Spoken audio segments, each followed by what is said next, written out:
Today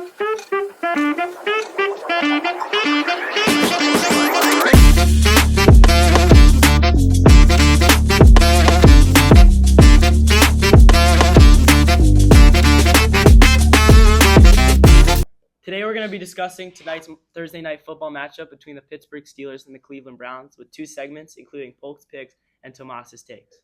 Who wants to get us started? I mean, if the Steelers don't win this game, that's going to be a problem. I mean, the Browns sitting at 2-8 right now. You got Jameis Winston in there. He gives you a little bit of creativity back there at the QB position, better than Watson was. But I don't really see. Actually, I could see the Browns coming in for an upset just because it's a divisional matchup. You never know. But if the Steelers don't win this game, that'll be very disappointing. I agree. I could see the Browns kind of staying in it the whole game. As bad of a Browns team this is, I actually don't think they're as bad as it looks. I think getting rid of Amari Cooper is not the greatest idea or the greatest thing for the team, but now we've seen Njoku get a lot more targets, a lot more receptions. I think he's a key part of this offense, and I think we see a great game out of Winston to Njoku. Yeah, division matchup. I think it's going to be defensive battle. It's Thursday night. Both teams coming off a short week, and I think Steelers are going to pull it out, but I know it's going to be a close game. I think the Browns will hang in there. I saw good flashes from Jameis Winston earlier in the year. I think he can pull it back and show a great game. And the Steelers are prone to having a lot of trap games throughout their history. I mean, we saw the Commanders in 2020 and the Cardinals a couple years back. I think the Browns have a very good chance of coming away with this one. I would like to say, it depends which Jameis Winston you get. Do you get precision Jameis Winston or do you get sloppy decision Jameis Winston? I think that's how many interceptions he gets. That will determine the game. If he gets over 1.5, I think the Steelers easily will win this game. Interceptions? I don't think he's going to have 1.5 interceptions. I think Jameis Winston, as time's gone on, I think we've seen him become more smarter with his game. On the Buccaneers, yes, we did see a lot of interceptions from him, but as time has gone on, I think the touchdown to interception ratio has decreased significant for Jameis Winston. Yeah, and he played a very clean game last week, right? Yeah. So I think he's those interception days might be on his way out. I'm looking for the duo of Jerome Ford and Nick Chubb kind of to lead the Browns here. Because, Chubb, since coming back from an injury, hasn't looked great. Getting better every week. But, yeah, he's getting healthier every week, as he gets more experience back there. I'm looking for, if they somehow, make this a close game or even come out with a win, I think the tandem of Chubb and Ford will definitely be the reason why they win this game. I think the Steelers have a fantastic passing game. The Browns are the 25th passing defense in the league. That is very bad. George Pickens, I think we see a lot of deep passes. I think we even seen one longest reception under 34 yards for George Pickens from Russell Wilson. So the line is currently at 24.5. I think longest reception for George Pickens is at least 30 yards. Yeah, I'm looking for Mr. Unlimited to throw a few deep balls this game. George Pickens, as you said, always a threat. Mike Williams, we saw in the Commanders game, he's the reason why the Steelers were able to pull it out with a long touchdown in the fourth quarter. So, if they can take some deep shots on this, questionable Browns secondary, I think they'll be well on their way to winning this game. Yeah, for this game, I think the quarterback who plays the best will definitely win this game. And it also comes down to pass rush. I think if Myles Garrett has a career day, I can see the Browns winning, but he's going to be playing with that chip on his shoulder because everyone's saying T.J. Watt's better. I don't know. Yeah. Pass rush, the pressure in this game is going to be fantastic for Myles Garrett and T.J. Watt. I think it's going to be a game of defensive play. I think it's going to be more about the defense than offense in this game. Yeah, I think it could be one or two big plays could really decide this game. I agree. It's really just up to who can find the end zone those one or two, maybe three times, and that will be the deciding factor.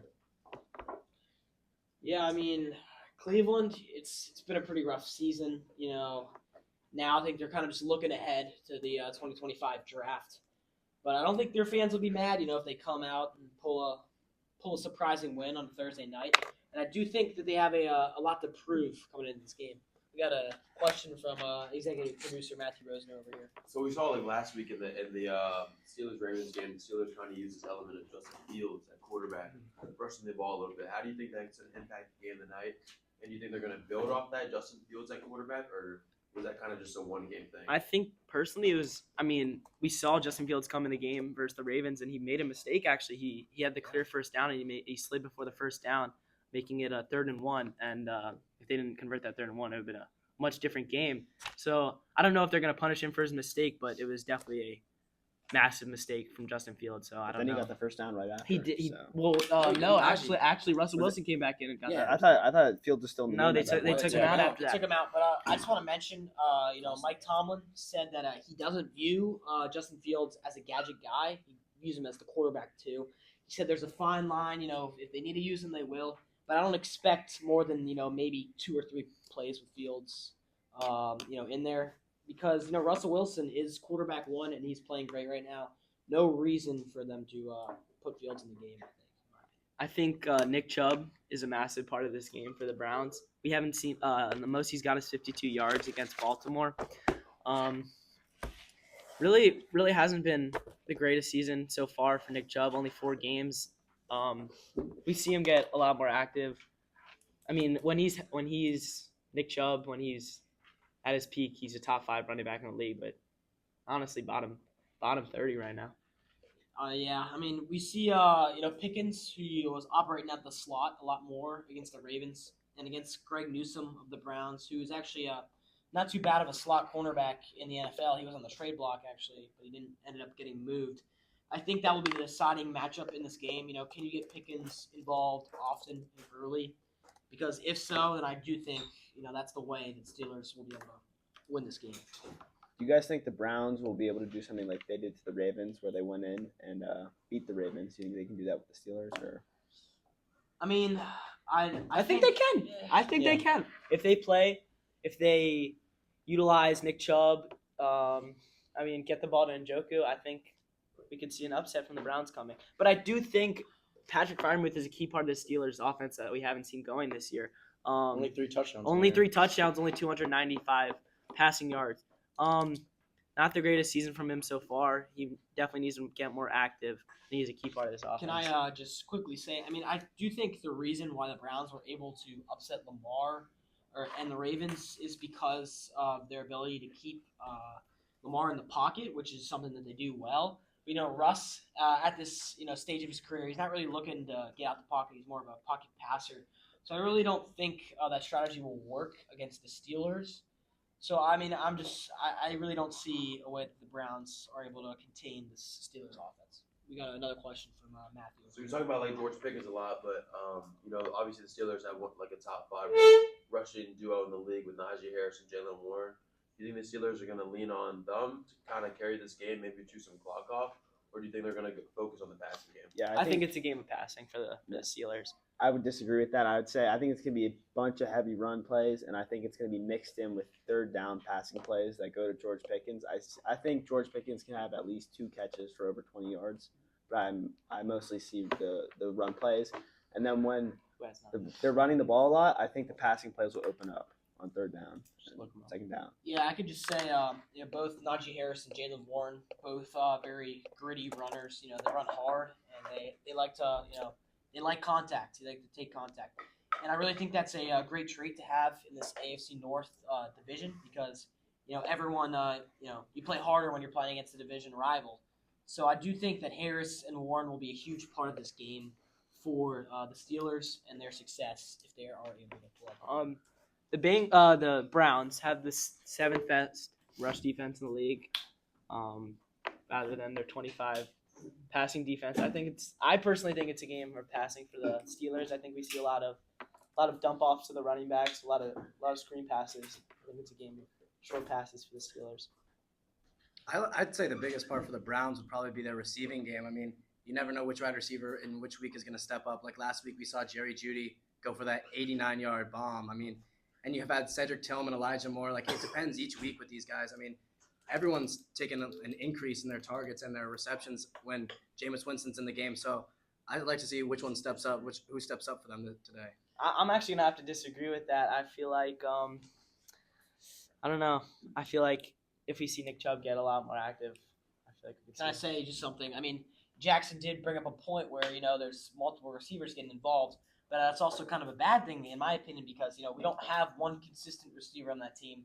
I mean, the reason why Judy was traded with the Broncos was not consistent at all. I mean, Cedric Tillman, I like what Cedric Tillman has done this year, but he's not a bona fide receiver one in this league, obviously. So I don't love the consistency from that wide receiver room. I actually think Njoku's gonna. I'm gonna actually go into my fantasy team and switch out Travis Kelce for Njoku. That's how good of a game I think he's gonna have. Yeah. All right. Well, Should we get predictions going? yeah, I think we just Jackson, you want to start us off with Jackson, you wanna the start winner us and a off? score prediction? I mean, winner obviously taking the Steelers. I mean, they've taken the Browns are 4-13-1 against the Steelers the past 10 years. So I'm going Steelers 23, Browns 10. Low scoring game Thursday Night Football. I have to agree with that one. I'm gonna say Steelers 20, Browns 12. I'm actually, now that I've been thinking it over, I'm going to make a pretty surprising take right here. I'm actually taking the Browns 22-18 over the Steelers. Wow. We saw Winston has really inspired this team with his pregame speeches. And I love that. I love a guy with a lot of energy. And I really think that, it's a divisional game. Anything can happen. And with Winston back there, you never know which guy you're going to get. But I'm feeling the good Jameis Winston tonight. As Jameis Winston once did. Yep. I think the Browns take this win. I think an 8-2 team should have a bigger spread than 3.5 from a 2-8 team. I think the Browns take this game in a close game. I think it smashes the 36.5 line. I'm gonna say Browns take it 27-17. 27. Wow. Love that prediction. I agree. I think this is just another classic Steelers trap game. I think Jameis Winston will come out ahead. The Browns do great. I think it'll be a close game, really. I think 24-20, Browns winning. We have a majority. Browns. I would Browns. not have seen that coming. Favorite. Okay. We'll see tomorrow. We'll see how it fares. But I think now New we segment. have a new segment on the New segment. podcast. Executive producer Tomas Benamor. I mean, he's been behind the scenes doing a lot of work, and now he gets his screen time right here. So I'm excited right now. Tomas. Yeah. All right, listen. Here we don't do if, buts, and maybes. We do absolutes. Yeah. All right. I got Chiefs being a first-round exit. I've been really unimpressed with how the Chiefs been doing this season. They've been getting bailed out. I think it's kind of a fraudulent record what they have right now. Kind of reminds me of the Steelers a couple years ago, going 11-0. I think that when playoffs come around, their luck will run out, and Patrick Mahomes will not be able to save them. My next take, I got Dan Quinn as a top 3 coach in the league. See, I think Dan Quinn needs to get more credit for Washington's success this year. I mean, last year, we were looking at a terrible Washington team. I mean, I was not expecting much coming into this season, but he's really turned this program around with the help of Jaden Daniels and the rest of the coaching staff. So, yeah.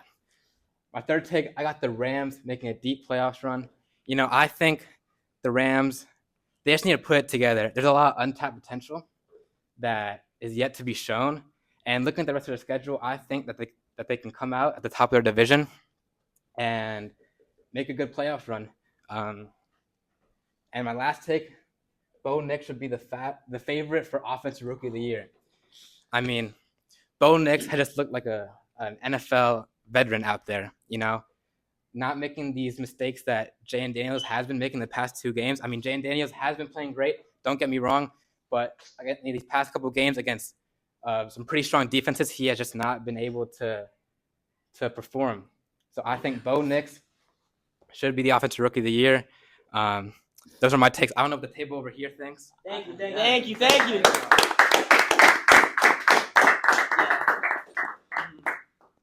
So I mean, kind of like those takes from Tomas, especially the Rams making a deep playoff run. I love that. I mean, you got experienced QB in Stafford. You got Puka Nacua, you got Cooper Kupp, all getting healthy at the right time. And with that division being pretty weak this year, with the 49ers not being great, the Seahawks, they're all right. So I really love that take. How do you guys feel? I don't think any of these are absurdly crazy takes. The Chiefs, maybe the Chiefs' first round exit, maybe one of the crazier takes on that list. But Dan Quinn is a top 3 head coach in the league, is by far the the crazy. best take here. I think Oh. maybe could be a top one. I mean, I think he's in the head coach of the year. What are we doing here? Yeah. What are we doing Who's the here? best? Who's the best head coach? We're in the saying top. I mean, three in the Andy NFL. Reid maybe, in but the NFL. Dan Quinn has been a head coach for one singular year. You can't. that's the guy for the Commanders. Yeah. Oh, who's the guy for the Lions? Dan Campbell. Oh yeah, Dan Quinn ain't not top. So- my bad. I can name. I mixed up my Dans. Dan Quinn is not a top 10 head coach in the league. That is a crazy take. Give me. I can name 10 head coaches I'd rather have over Dan All Quinn. right, name them right now. Okay, you want me to name them? Name 'em right Dan now. Campbell, Jim Harbaugh, Sean Payton, Andy Reid, Mike Tomlin. Mike Tomlin. Mike Tomlin. Who's the guy? Kyle Shanahan. Kyle Shanahan. Kyle Shanahan. Who's the guy for the? McVay. Oh, McVay. Yeah. Marco Reed. Who's that? No, who's the guy for Who's the Texans coach? D'Amico Ryans? I rather D'Amico Ryans, D'Amico yeah. Ryans. Who's the guy for the Eagles? Nah, And no, Matt no. LaFleur and Nick Sirianni. All right, let me. Hey, Ten. wait. Let me. I like that. Is it crazy to say I'd rather have Brian Daboll? No. No. Yeah, no. Get Give out. me Brian Daboll over Dan Quinn, bro. Let me talk here. As a Commanders fan, I've been around the team for all my life, and all I'm gonna say is, Dan Quinn has completely changed the culture. I agree. This is the best coaching The we've seen from culture the in Commanders in a Washington. while, but I don't think I mean, he's a I don't top think- 3, let alone a top 10. Can I coach in the say NFL. I think you're underestimating how much he's changed this team. Like last year, we were 4-7 with Ron Rivera, Riverboat Ron, terrible head coach. You had Snyder there for 20 plus years. The culture in Washington was terrible. No one thought we were going to be good this year, and here we are with a playoff spot. I'm going not into week disagreeing 12. this is a massive turnaround for the Commanders. I just don't think this puts him in a top I mean, he- 3 spot in the league. top 3 Yes, in he the might NFL. be. He might be This year, head maybe. coach of the year. This year, contention. This year, he's the coach of the year this year. He might be. Harbaugh? He might right Harbaugh? now be The the coach. Chargers. I Chargers think were those better. are. I think No, those last are the two. year we were better. The Chargers, We were 5-12 last we year. were 4-13. So you guys might have been a little better than us, but look at the roster. Look at the roster. Look at the roster. I mean, who do we have? We have Terry I McLaurin. think Sean Payton should be higher in the coach of the year race than Dan Quinn. I think that's ridiculous to say. The Broncos have a top defense in the NFL. The talent there is great. Washington had nothing. I mean, a rookie quarterback. The Broncos had nothing. The Broncos have a top 3 defense in this league. We didn't before. Yeah. We didn't And, before. and he's tough. Well, Sean Payton's off. We did before? I just think Sean you got to Payton give does Dan not Quinn his control credit. this. I mean, Defensive coach, we've seen that doesn't work in the league a lot. And I guess coming over from Dallas, there was a lot of doubts hiring a defensive coordinator as a head coach, but he's proven. I mean, bringing Bobby Wagner in as a linebacker, that's changed the game. That's changed the locker room. I mean, he's flying around making tackles all over the field. So I think it's not that crazy to say he's a top 3 coach in the league. And I truly do believe he's in the race for head coach of the year. So I have 2 things. First about the Broncos defense. That's all. I feel like that's all on Vance Joseph. Yes, it's on Sean Payton for bringing in Vance Joseph, but we did see Vance Joseph 3 or 4 years ago with that Broncos team, and he was the head coach actually for a little, and we did terrible. And then Sean Payton ended up bringing him back, and now we have a top 3 defense. So I'm gonna give that to Vance Joseph. I'm gonna give credit to the defense, and also I don't think the Rams have that great of a defense to make that far of a run in the playoffs. I think their offense has the potential, but the defense just I think getting to the playoffs is going to be harder for them than actually making a run in the playoffs. that's I mean, I think looking at their upcoming schedule, I mean, I do believe that they have, a good chance. I mean, they're going to beat the Saints. I think the Bills, that's a tough game. They do have a pretty hard schedule. I mean, I think they could beat the 49ers. I think they could beat the Saints. They could beat the Jets. They could beat the Cardinals. They could beat the Seahawks. It's like a lot of divisional games left. Yeah. So it gives them an opportunity to make a run, Yeah. and if they do take those divisional games, They get hot. Yeah. They get hot real quick. And I'm just gonna say now. I mean, looking at the time, I think it's time for Polk's picks. Is that right? I think it's time for Polk's picks. I mean, All right, you know what time it is. It's time for Polk's picks, like he said. I went 4 for 4 last week, 5 for 5 if you're counting our bonus bet. So let's see what we got tonight. Njoku, his line is at 4.5 receptions. I mean, that's a lock. He's the top target in this offense. He's going to go over 4.5. No question about it. Russell Wilson, 16.5 completions. That's probably the riskiest line on this board, but I see that the Steelers will pass the ball a lot this game. I think they'll have to score a lot of points to win this game. Or score more. I think they'll have to score quite a few points to win this game. Winston, 0.5 passing touchdowns. I mean, that line's just too low. I think he could easily find the end zone with Njoku, Jerry Jeudy, anyone, really. And Pickens, 57.5 receiving yards. I mean, he has had an amazing season up to this point. I think there's no question about if he will get the ball a lot. And when he gets the ball, 57.5 will be easy for him. I mean, I think there could be multiple receptions where he gets 30-yard receptions, 40-yard receptions. I think maybe even just 75-yard touchdown right off the bat, maybe. And then this is $100 to win $650. If you want to win money, you just gotta listen to me. I mean, there's no question about it. Love it. I got one more question for the group. We're gonna go down the line, starting with Jackson. Since we were talking about head coach of the year, who do you think is the so far the coach of the year? Without a doubt, I think you got to give it to Dan Campbell. I mean, what he came in with the Lions, I mean, he just keeps getting better and better. I mean, what are they, 9-1 right now? And they haven't slowed down. I mean, 2 50-point games this year. I mean, you can't get much better than that. So I think right now for me it's Dan Campbell. Yeah, I'm gonna probably say Jim Harbaugh, just because what happened with the Chargers last year, always choking games. But Harbaugh, he came in, he changed the culture, he changed this team, and I think Harbaugh is definitely the coach of the year right now. Taking DQ, Dan Quinn, head coach of the Washington Commanders. I mean, turn not just the team, turn the whole franchise around, the fan base around. This impact, we can't act like it's easily, the biggest impact on a team this year. Give me DQ. Though we've seen amazing turnarounds from the Commanders, the Broncos, and the Chargers, I do think all three of those head coaches are amazing and are in the conversation. But I think it's a clear one for Dan Campbell. One of the best, if not the best team in the league. And I don't see why he doesn't win this Coach of the Year award. Yeah, I agree. I think it's Dan Campbell's award to lose at this point. That's a great point. But really, I think if the Steelers make a great run and they make it to the playoffs, I think I could see Mike Tomlin winning his first Coach of the Year award after all these years. I actually have one more point. Looking at it, the Browns actually have the least amount of points scored, so that kind of might change my opinion on the game. I'm actually switch my take to the Steelers here. Wow. So What's the score? Yeah, what's your 27-17. I'm gonna Okay. switch it around. Okay. All right. I think great podcast today, and you want to win some money tonight. Listen to Polk's picks. Not betting advice, but Not betting. who doesn't want free money? who doesn't want free Yeah, money? exactly. Yep. That's all there is to it. All right.